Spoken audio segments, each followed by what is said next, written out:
If you're anything like me, you probably had zero idea what Zack Zero was a week ago. The game seemed to materialize out of nowhere and just appear on the PSN release list. In my experience, this tends to be kind of a bad sign, but it turns out that this is actually a pretty solid 2.5D platformer. Zack Zero is the first game from Crocodile Entertainment, a small development studio out of Spain. In it, players take control of the game's titular character in a fairly standard, awesome space guy must save the girl, stop the bad guy, and save the world kind of storyline. You'll fight enemies, solve basic environmental puzzles, and defeat some pretty cool bosses as you make your way through an enemy base, an underground cavern, and a prison on your quest to save your fair maiden Marlene and take down the evil Zulrog. In-game dialogue is limited to simple text bubbles, but cutscenes play out in an animated comic book style, voiced by an overconfident and somewhat campy-sounding narrator. The robots, who think Zack is dead, return to the base with the evil Zulrog. Dead? Not at all. As fate would have it, this will not be the end of Zack. I could easily take it or leave it. Nothing about it is truly noteworthy, but none of it's so bad that it takes away from the overall experience either. Though it's a 2D side-scroller, everything is fully rendered in 3D. Enemies, environments, and Zack himself are all crisply rendered and lit and vibrant color abounds. I found the graphics to be pretty impressive, especially for a PSN game. Enemies will emerge from different parts of the environment, platforms will be at different depths, and Zack will even curve around objects in the environment as he moves past them.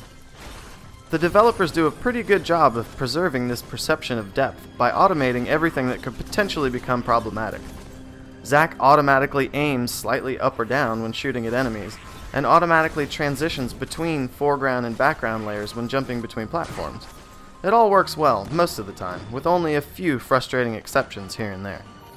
Zack's basic abilities include a blade launcher that can reach enemies at a decent range, and that same button will automatically trigger melee attacks when enemies are in close proximity. In terms of navigating the environment, a double jump and a ledge grab make Zack a pretty nimble guy. The game's most notable mechanic, though, is Zack's experimental nanotech suit, which allows him to switch into 3 other modes: fire, ice, and stone. Each one provides a separate set of unique abilities, all of which become more powerful as you level up. The leveling system essentially boils down to a simple, the more stuff you collect, the more powerful you get type of progression, but having a regular trickle of improvements throughout the course of the game is certainly a welcome inclusion. My time with Zack Zero was mostly a positive experience, but there were a couple of rough edges here and there. As much as I enjoyed the feeling of depth created by the 3D visuals, there were a handful of times where I had trouble jumping to a platform in the background while I was positioned in the foreground. Nothing too terribly infuriating, but a bit annoying nonetheless. Think Little Big Planet, but with slightly less manual control over which layer you're positioned in. Falling deaths end in a brief cutscene that depicts Zack plummeting to his death. They're aesthetically pleasing, but the repeated viewing of the scene quickly grows tiresome in some of the trickier platforming sections.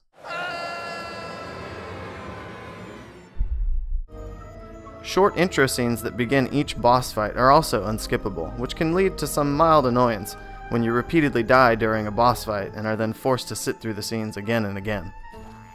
Minor quibbles aside, Zack Zero is the very definition of a pleasant surprise. Just a week ago I had literally never even heard of the game, and now it joins a growing list of solid downloadable platformers available on the PlayStation Network. With recent releases like Rochard, Rocket Birds, and Sideway New York, fans of the genre are definitely being well served.